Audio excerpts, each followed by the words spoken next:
Hello and welcome to the Play Creators Conference and this Buyers and Inventors Should These Worlds Collide panel session. It's a very dramatic name for this session. It won't be that painful, I promise.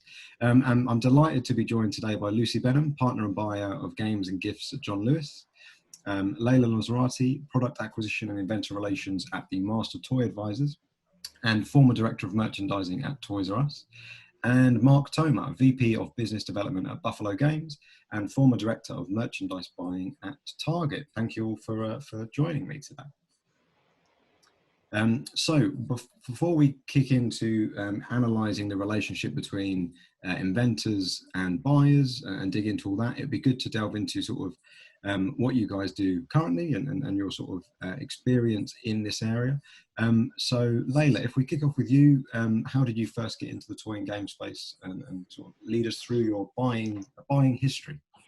Sure. I got into the toy space many more years than I care to admit. A long time ago, I was a buyer at Toys R Us for about 14 years, so early 2000s, and navigated my way through a variety of categories, and about 4 years ago got kind of tired of retail and wanted to do something new. So I gave a very lengthy notice and went off to explore other industries, other things, and quickly learned that you don't ever really leave the toy industry. So within a few months of my departure, I kind of got sucked back in a variety of ways. And for the most part, what I do in the toy industry is consulting on product acquisition and retail strategy for a variety of toy companies. Great. And Mark, how about you? Yeah, so I was at Target for a little over 10 years, and the last role I had was in toys, in games, puzzles, but they move you around a little bit. Had a little bit of Nerf, had a little bit of trading cards here and there, and kind of like you said, it's once you're in the industry, it's you're kind of there, and so you know, I wanted to learn the other side of it, and you know, was approached by Buffalo Games, and it ended up being a really great fit, and especially since I, you know, knew them in the industry. And so at Buffalo, I do a little bit of everything. I mean, we're still relatively, you know, a small publisher, but do everything from reviewing Inventor concepts to working with the design team to bring products to life. Trying to think through what the next great game or even new toy should be. Brilliant. And Lucy? Mine, very straightforward. So I just buy the games and puzzles. Predominantly, I'm buying for the adult category.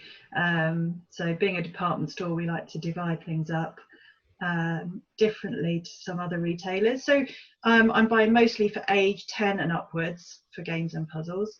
I don't really get into the toy space at all because my colleagues in toys would do that. But I've worked in this area for about 7 years, and as is the want with department stores, we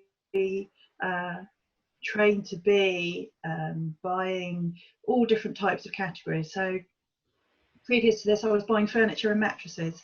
So it was a whole new space for me 7 years ago, and so I've learned lots, but it's a category which I love just because who doesn't enjoy playing games and puzzles and have great memories of that from childhood, and I've stayed with it ever since because I really enjoy it. Absolutely amazing. And so yeah, the crux of this discussion is looking at how the inventor world and the buyer world, you know, sometimes crosses over, sometimes doesn't, and we're going to put a sort of spotlight on that. So Layla, if we go back to you, I'm interested, when you were at Toys R Us, what was your exposure like to the world of inventors? Were they on your radar? Did they play much of a role in your sort of day-to-day life then? So they got on my radar kind of accidentally when I was at previews and was being presented with a new toy, and it was just a really cool mechanism. And somebody mentioned that it was an inventor item. And at the time, I was new to the industry. I'm like, what do you mean an inventor item? There's such a thing as a toy inventor. And of course, over the course of the years, learned that a lot of the toys are inventor items. And so my exposure to it was second degree for the most part. A few times a year, an inventor would somehow make their way into my office. Typically, it was an accident. It was somebody who, my assistant thought was a vendor, but was actually an inventor. And most of the time, I would end up referring them out to a manufacturer that I thought was right for that particular product that they had. But I became fascinated with it instantly. And I found, they're delightful people, very quirky, and oftentimes, ahead of the game, so to speak. So something that's on their mind now may make it to the market 2 years, maybe sometimes 3 years later, especially when it comes to toys, not so much games. And I just found their thought processes and the way that they look at things very different from a marketer, to be really refreshing, and also a good insight for somebody who's a buyer and who's really into toys. Great. And Mark, was that a similar thing with you when you were at Target in terms of exposure to Inventor? Yeah, I mean, you've got enough to manage already, from just meeting with, the manufacturing base. And so, especially early on, I mean, in, the first couple years, you're really just trying to get in a good cadence to review the 1,000+ concepts you see a year. And so, gradually though, I did get some exposure, whether that would be in, Nuremberg, to meet, some of, call it famous, inventors more in the, maybe the strategy or hobby space. And then occasionally I would get to meet with some of maybe the more larger toy or game inventing groups here in the US, just as like an offsite, but typically on the behalf of a specific publisher. So, as I progressed, more exposure, but still really not a lot when I was in the buying desk. And Lucy, you've got here in the UK, you've got a really, really good reputation with startup game companies and inventors of games as being, an incredibly open and encouraging person to talk to. So I'm interested, how did that start? How did you build that up, and sort of how has that relationship with these guys developed? So I guess it started really because in the job that I do, I quickly became aware that John Lewis is a bit of a go-to retailer for an awful lot of people who invent games. So the demographic that we attract, I think, has quite a lot of crossover with people who would naturally shop with us, and then they go and invent games in their spare time. So sometimes people came to me with amazing things, sometimes they didn't. But when I was first in the area, I was a bit like, oh my God, they're talking to me and they're wanting my advice. And I've been doing this job 5 minutes. And then you respond, I think, from a very human place where clearly someone's invested a lot of time and effort and often money behind this concept they truly believe in. And so for me, it's always about responding to that in an appropriate way. And very often there's some amazing ideas there. What they struggle with is how they actually bring that to market in a commercially profitable way for a big business. And you guys with Target and Toys R Us will be completely on my wavelength, I think, in that it's incredibly hard to set up an account to deal with a guy that's, or a girl that's dealing with a game out of her garage and fulfilling orders on that kind of basis. The business is too big for us to be able to do that. So I've always tried to be as encouraging as I can and really honest, because I do believe that if I'm seeing something which I don't see a commercial view of how it can come to market, that it's better to tell somebody than just smile and nod and let them continue to invest and all the rest of it.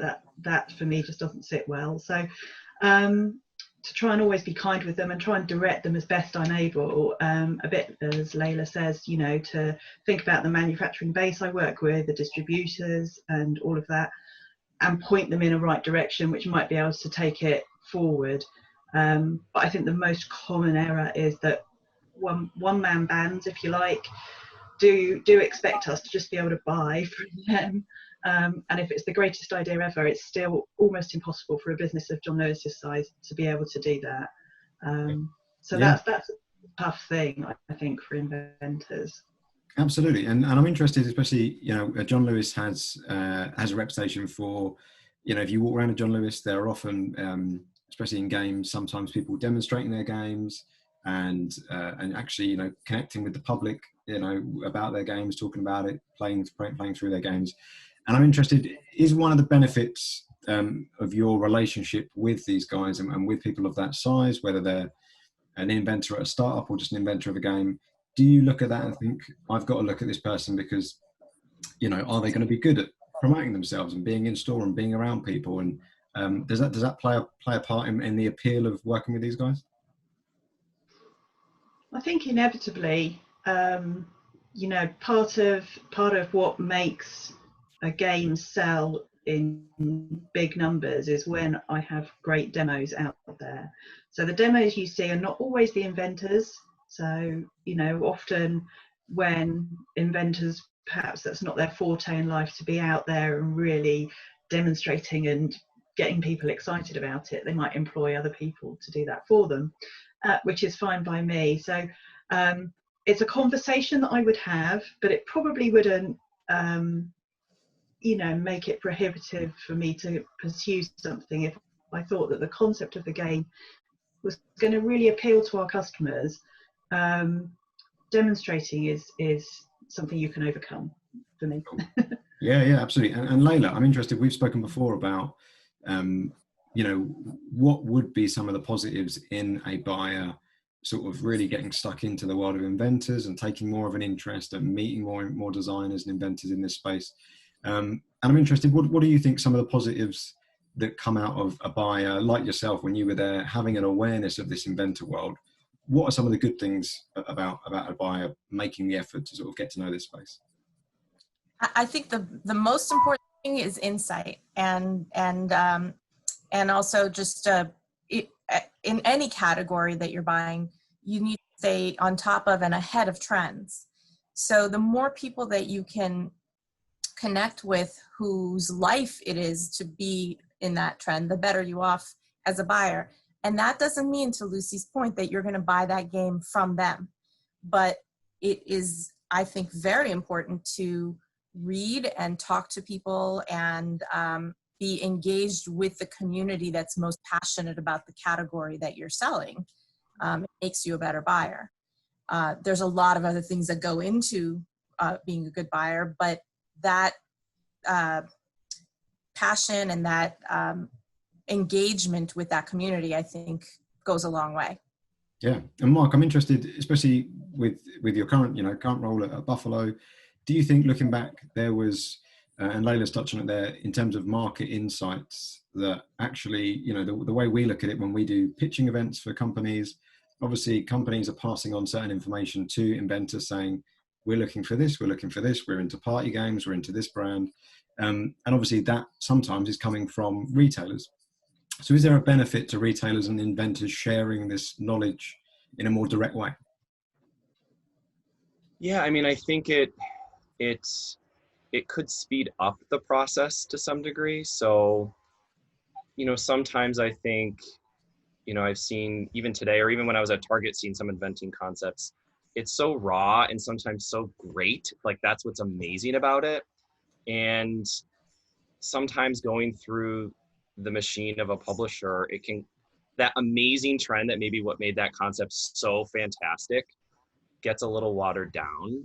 And then what was fun about the initial concept or theming or packaging becomes a little too commercialized, you know? And so, like, if the buyer is really into that and willing to push the envelope in terms of trends, and is okay taking some risks, I think that is a big benefit of buyers than talking in with specific inventors. It's just the buyer has to be comfortable that it's like the prototype's probably going to break, or like it might not work great, but like it's all about, you know, what it could be. And so that, I think, in terms of the speed to market could go a little bit quicker. And you maybe would get to the true nugget of what that inventor was seen in terms of a trend. Yeah. So maybe a little benefit. Yeah, absolutely. And I'm interested, Mark, you mentioned earlier about going to somewhere like Nuremberg or sort of dipping a toe in the hobby space where, you know, the inventors' names are on the box and they are known, and especially in that hobby world, people have favorite designers and things like that. And funny enough, I interviewed Rainer Knizia as part of this as well. And one of the things I asked him was, you know, his name is a name. How much easier does that make his life in terms of, well, can he just stroll in somewhere and people want a Rainer Knizia game because it's the new thing? And he very eloquently explained that the door's open for him, but it still has to be a good game, and they don't just sign on a dotted line because of the name. So I'm interested in linking into that, and I'll go to Lucy with this. Do you think, you know, as a buyer, does it matter where? Does track record matter in terms of who you're speaking to? So, you know, when you're dealing with the guys behind Exploding Kittens and they've got follow-up games, or you know the inventor of something else, does that have a sway for you, or is that a bit of a naive thing for me to think matters? No, not naive at all. Yeah, it has a sway, because if there is proven great games coming out of one person's head, then that gives me confidence as a buyer that although the concepts, which I'm often shown, you know, are on, you know, cardboard that's been cut out of the kitchen table the night before, that if I know they've produced these games which are delivering this amount of money for me, then I can look past all of that, because I have confidence that that is going to be something which develops in a really commercial good way, based on their past experience with me. Yeah, great. And Layla, sort of following on from that, again, this sort of plays into buyers knowing people in the inventor world. You know, should there be a case that, you know, if a buyer takes the time to find out who invented, you know, Don't Step in It from Hasbro, for example, and decides that they're going to keep tabs on those inventors when they have a game with Playmonster or Mattel or a different company, is it the case that a buyer could follow an inventor and that dictate partly what they take on? Could that be a realistic thing that could happen? That would take a really dedicated buyer, because your day-to-day is a lot more, a lot less granular than that. But the concept of that, of following the trendsetters or the successful people who are the creators in the category that you're buying, of course. How much of your time you spend doing that is, you know, up for question depending on who you are and where you are in your career, how much time you have to dedicate to it. I will say that a lot of that really should fall on the shoulders of the publisher. And there, you know, so as a buyer, that's most of your contact. I think it's valid for a buyer to ask a publisher, you know, who's the inventor behind this. Some people don't like that and others don't care. So to answer your question, yes, I think it would be a great thing for a buyer to follow some of the successful inventors and see where they're going. It's not realistic, though, to think that that could be an everyday activity or even an every week activity. It's part of the process if you're really into it. Yeah, and Layla, on that, and you spoke about this elsewhere before as well, but do you think we're getting to a point where, you know, you've said there that obviously buyers are leaning on publishers quite a lot to find out that information, and obviously certain companies are more up for telling people that some of their ideas don't come from in-house than other companies. Do you think, have you seen that changing over the years? Are publishers seeing that as actually being seen to be an inventor-friendly company is a good look, I suppose? To my mind, it is. It is a good look. For me, it always has been. I will say that there are manufacturers who don't like to disclose that information. They believe that is proprietary. I think that's changing. I think it should change. But, you know, it wouldn't be overnight. I definitely think, though, that open innovation has, it's always been the case in the toy industry, but it's been kind of hush hush, whereas in other types of consumer products, that's not the case. For some reason in toys, it was hidden, and it's starting to come out, which I think is great. So like talking about like what Trina's doing is she's putting a spotlight on these inventors. It's fantastic. And I think that pretty soon, if you're a manufacturer and you don't want to talk about it, you're going to look weird. Yeah. Mark, you tell me what you think of that. Yeah, no, I agree. I mean, we like to, in the end, we're pitching 25 games approximately. And it's, especially when there's rich gameplay and you've got 5 minutes, you can add so much credibility by saying, oh, it's been designed by X person who made this game that was super successful, that sold a ton of units. And it checks a box of, well, I can't play this 1 hour game that's light family strategy, but I get the general gist, and it's been made by this amazing invention group or person. It just kind of like checks the box that it's that it's going to be well received, that it's a great playing game, that as a retailer, when they buy that, they're going to enjoy it and then come back. So I think for sure, I mean, we do it and discuss it, as part of our pitches today. And I always appreciated it when I was at Target to kind of, maybe I didn't always get to have that relationship with the inventor, but you started to understand the types of games that they bring to market. And by playing the games, you have an opinion if they're going to be successful on shelf. Yeah, and I suppose does that partly link in as well, Mark, to especially now on the other side where you are with Buffalo, I suppose some buyers are going to be more impressed. I mean, I imagine there's some buyers you might say in this game comes from this person, and they're sort of like as if they're expected to recognize the name, and maybe they don't. Have you got to sort of pick your battles in terms of that approach? Yeah, and I think it depends on the game. Like if it's a fast moving dexterity game or silly kids game, we might not, because you can kind of, or maybe not elaborate on it as much, because it's there, you can play it, you can get a gist of it right away. But if it's a little bit more of a richer gameplay that you can't quite get through from beginning to end of the play, then that might be the credibility stamp on the game.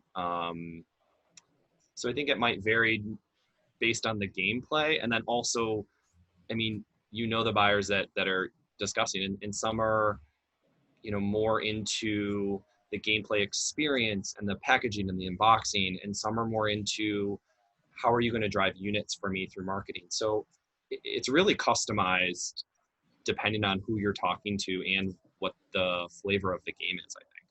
Yeah, and Lucy, in terms of, you obviously meet a lot of startups and inventors, and you see inventors of all experience levels and prototypes that have been, that look squish right the way through to some made out of, spit and twigs and all sorts. So I'm interested in terms of how inventors present themselves. Obviously, they're trying to get on the shelves of John Lewis, but obviously every inventor is different. Every inventor has different thoughts about what their development process should be like. So I'm interested in how receptive you want these guys to be, and what is the perfect relationship for you between a company like that or an inventor like that and yourself? Do they have to be willing to sort of bend to fit the John Lewis mold? I think the kind of perfect inventor is somebody who has great clarity of vision about who their end user is going to be. So presumably they are talking to me as John Lewis because they've identified that our demographic is likely to be who their key consumer is. And I always really push anybody that's got a new game concept that they're showing to me about how do they know this is going to work for our customer base. So what you know, do they, and the game has to be developed enough for me to really get confident that they can explain it and show me that it is likely to have good appeal. So they have to be focused on that customer. And it's remarkable for me the number of times that I meet with somebody and the answer to who is this game aimed at, who is going to play it, is, well, everyone or anyone. 4 to 104. Yeah. Yeah, and it's like, yeah, I know anyone can physically do it, but that piece is the kind of perfect inventor. So when they understand and know that, and they understand and know John Lewis, because I have had people pitch to me before now who've never set foot in a John Lewis, and that to me is a bit of a, well, what are you doing? Then yes, of course, it's always great to work with people who are open to your views and your input on possible game improvement or packaging or marketing or whatever it might be that will work better for our customer base. But it's having that key understanding about what the person looks like that's really going to play that game that would make the perfect inventor for me. Cool. And Layla, in terms of and I think the UK does differ slightly to the US in this. I remember going to the States last year and always being impressed that I could walk into a Target or a Walmart and there'd be games on the shelves that, again, I might have to go to, you know, John Lewis to get, or sometimes you have to go to like a hobby store to get a certain party game that on paper, I personally, with zero buying experience, would think, well, actually, I think that could sell in mass and things like that. So I'm interested in when you have certain stores that do seemingly stock the same stuff year in, year out, and you sort of, on paper, you think, well, that buyer must have the easiest job because it's the 4 classics and maybe whatever the films come out, do that version of that classic. I'm interested in how can you ever break that cycle, or is there something about the nature of the buying career that makes it difficult for sort of innovation or new games to come through? Or and I suppose what I'm getting at is, could the designer piece of this puzzle actually be a way for certain retailers to diversify their portfolio and have success with games that maybe they aren't looking at the moment? Tough question, especially because the retail environment's just changing so rapidly right now. But it's not the easiest job, even in a category where it looks like, okay, you just have Mattel, Spin Master, and Hasbro. It's not like that at all. I think that it's just allocation of resources. You're responsible as a buyer for productivity for every inch of space that you take up with your product. And at some retailers, there's more, like Toys R Us, there was a lot more space and therefore room to make mistakes.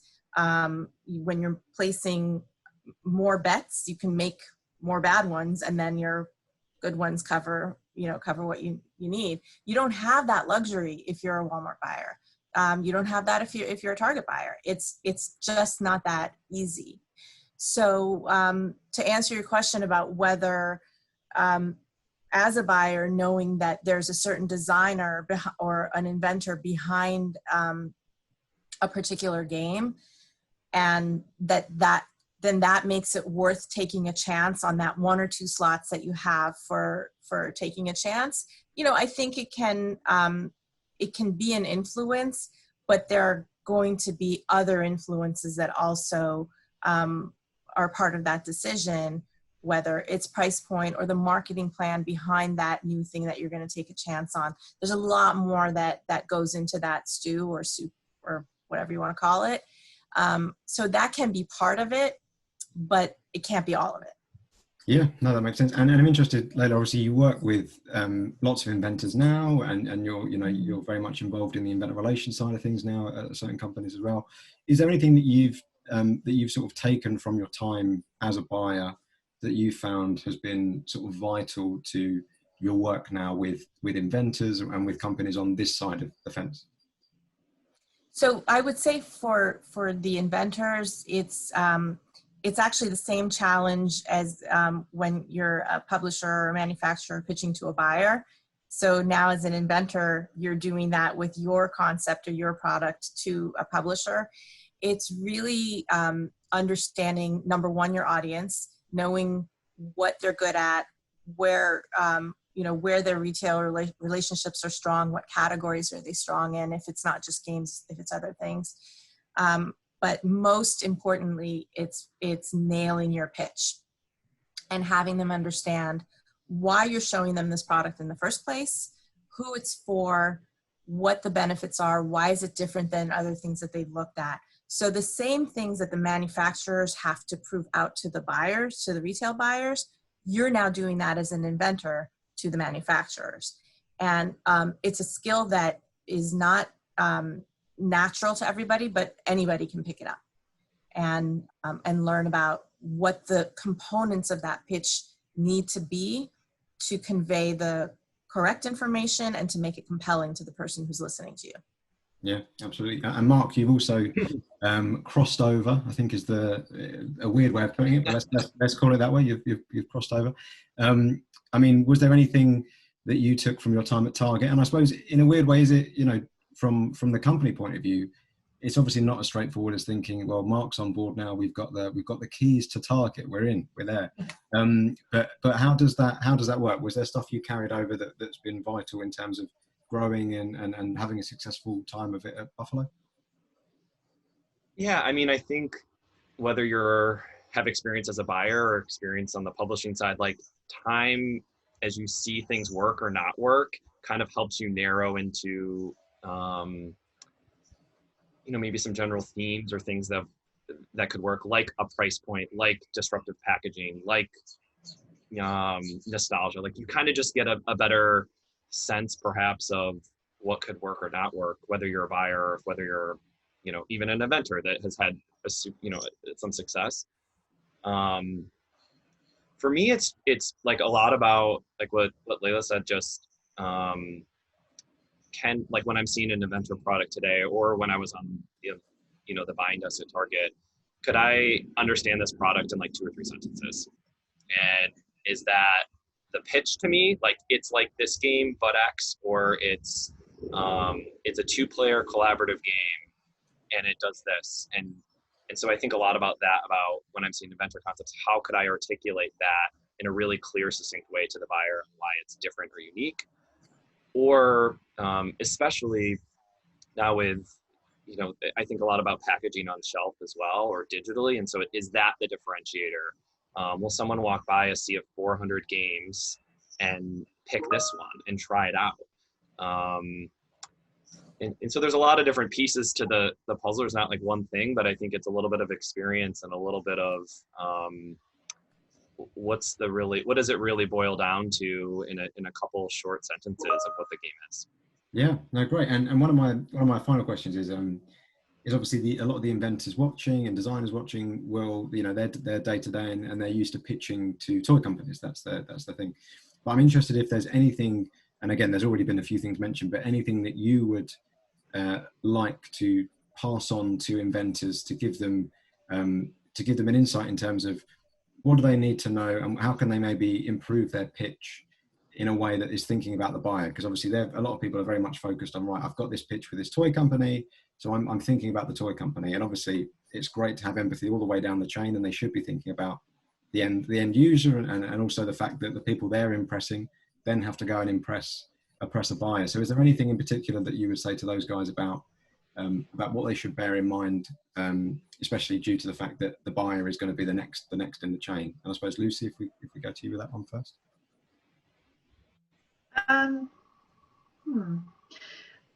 I guess the guys have already covered pretty much what I would want from anybody coming in to pitch a game to me, which is know it inside out, know who it's for, know why I need it and how it sits into the environment that I'm buying for, how it competes in the landscape of games that are already going on, and is there a deal on the table that I can financially make work? I mean, your point a bit earlier was to Layla about perhaps there isn't a lot of change in games, and the economics of how we make the space work in any given shop is the key metric, and making sure that they stack an argument for me that makes me go, okay, yeah, I will take a chance on that, and maybe I will take out a proven bestseller